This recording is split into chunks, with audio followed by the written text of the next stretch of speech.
Welcome to the Highlight Her podcast, a space created to highlight incredible women in their journeys through business, motherhood, creativity, and accomplishments. I hope it ignites motivation in you like it does for me. Thanks for tuning in. Let's get to it.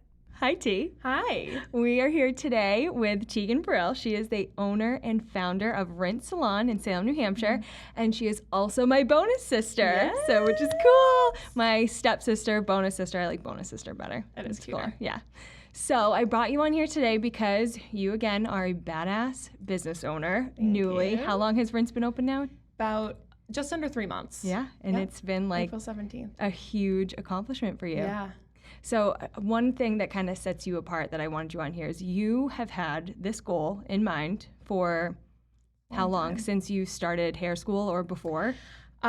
Yes, it started since before I started.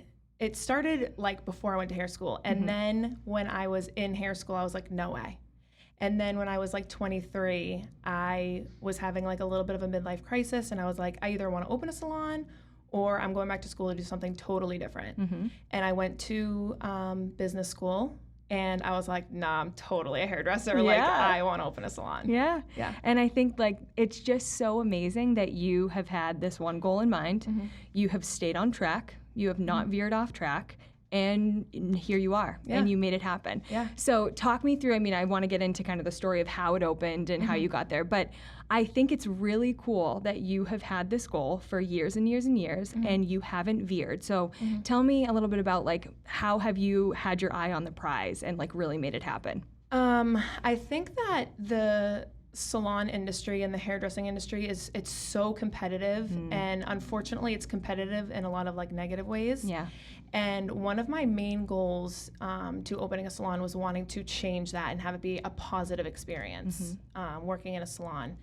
Because like I said, a lot of people I think view competition in a negative way, and that it has to be so I wanted to change that, and I wanted to create an environment that was like super positive and easy to go to work, and people are happy to go to work while competing with themselves and more of a healthier competition. You know, working in a bunch of different salons from starting at, I mean, I started in a salon when I was 14 years old. Yeah. And I thought it was the coolest environment ever. I was Yeah. like, they get to like wear cool things to work, and they're listening to music, and they're chatting, and they're laughing, and I love that. Yeah. And so I saw, and that's when I was like, I want to be a hairdresser. Like, this is cool. And then, you know, I worked at a couple different salons, many for years and years at a time, and I kind of would take bits and pieces from each salon, being like, if I was ever going to run a salon, this is how I would run it. And like I said earlier, when I decided I was going to open a salon, I was like, this is how I would run it. I made a little business school plan in school, and I was like, this is exactly how I would run my salon. Yeah. And I think that's so, I love that you said that, because I think especially, you know, in the hairdressing industry or different industries, there's enough for everybody. Yes, there's enough there to is. go There's- around. yeah, And, you it know, is. I think it's kind of the same like as an LO, you know, it's similar in that way where your business is your business and someone else's hairdresser, you know, them being a hairdresser, that's their business. Yep. And just because you are doing really well doesn't mean that someone else can't do really well. So I think you are so great in the way that you succeed and you continue to lift other people up. And that's why people are drawn to you. That's why people want to work at your salon. And you're such a girl's girl, like in the best way. You really are. I love the environment. I you think do, it's really yeah. awesome. Yeah, I'm lucky it's to cool work with too. a lot of really great people too. Yeah, and I'm you, lucky for that. I mean, your clientele, some of them, like how long have you had that clientele? I've had handfuls of people since I literally started doing hair. Yeah. I have messed people's hair up in the beginning Yeah. and been like, sorry. And they're like, it's okay. It's okay. It's okay, But I still love they you. still, and they're still in my chair. Yeah. And I've got to be a part of like a lot of milestones in their life, and they've been a part of all of my milestones, which is even crazier. Yeah. Because I feel like looking at looking at myself, I don't really realize how much time has gone by until like the day that I opened my doors. I was like, wait, what? Like, this is my salon? Yeah. It's crazy. And a lot of people have been a part of that. Yeah. What did that feel like for you to go through that process, finally get those keys and be like, wow, I did it? Yeah. Overwhelming. Yeah. Honestly, overwhelming. It's also a really intimidating feeling, honestly. Yeah. But it's also like the best feeling in the world. Yeah. To kind of realize that you're like, wow, I did this. Yeah. The day that I got the keys, I literally stood at the front of my salon in front of the doors and I just like stared and I was like, wow, what am I doing? Yeah. And then, it was an incredible feeling. That's so awesome. Yeah. And I think it's really cool too to say, I mean, talk about like staying on the path. Not only have you been a hairdresser forever and you've been learning and you're constantly like in New York and learning more and like taking the next step, like you do not stay stagnant. Like even before you had your own business, you're always learning.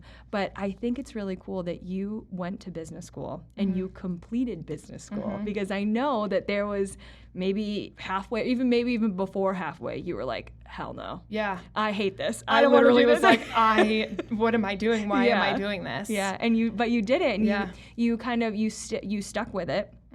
You thought about how am I going to use this to benefit myself, and you continued to learn. And that's also something that's really admirable about you is you're learning. You're always doing something, and you throw yourself into whatever you're doing 110%. Like you're just not somebody who gives 75% or 85%. No, you can't. Not you in this don't. industry. Even if you hate it, you do it. I know.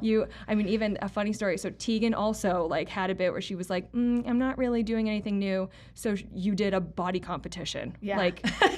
Like, you're just, and you threw yourself into that. Like you, whatever you're doing that's new, you're uncomfortable, you're with it, you do it.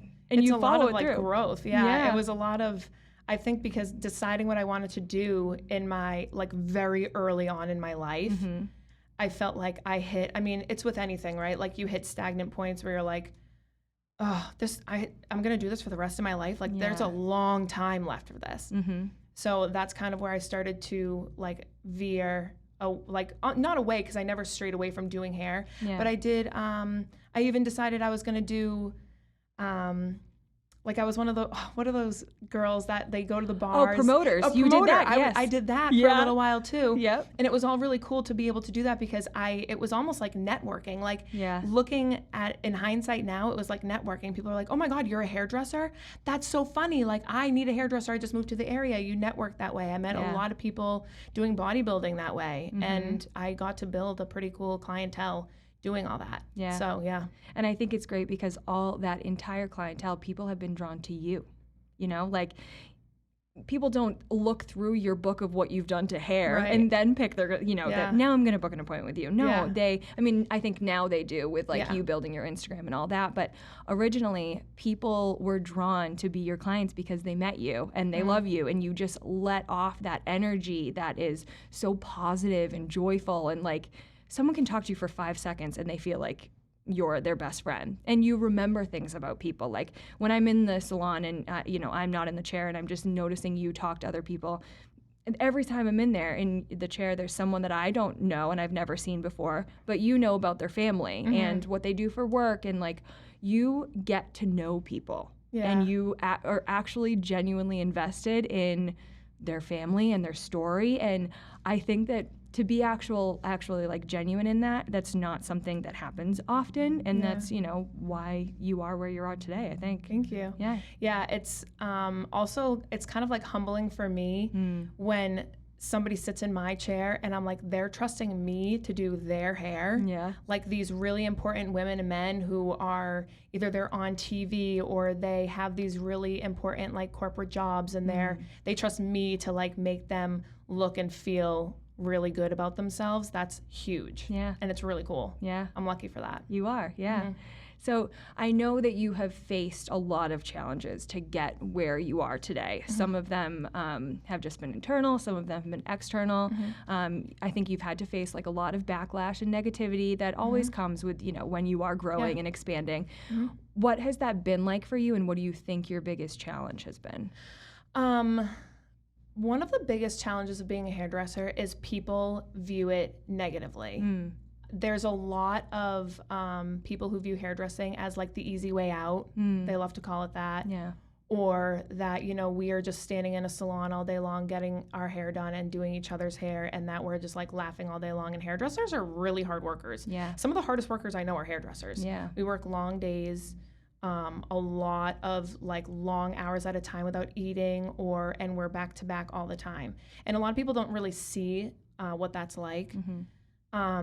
So some of the negative feedback you get are clients who are frustrated with you if you're running 10, 15 minutes behind, which happens all the time. People who see that maybe you're buying a house or you're going on a beautiful vacation and they're like, you're doing that? Wow. Oh, well. And they'll make comments like, well, that's why you charge so much money, or that's why you're selling all these things to me because you just want to go on your vacation. And you're like, well, not really. I'm doing my job. I'm helping you. I'm doing this for my heart, and I'm making a living. Yeah. Like hairdressing, you're making a living. Yeah.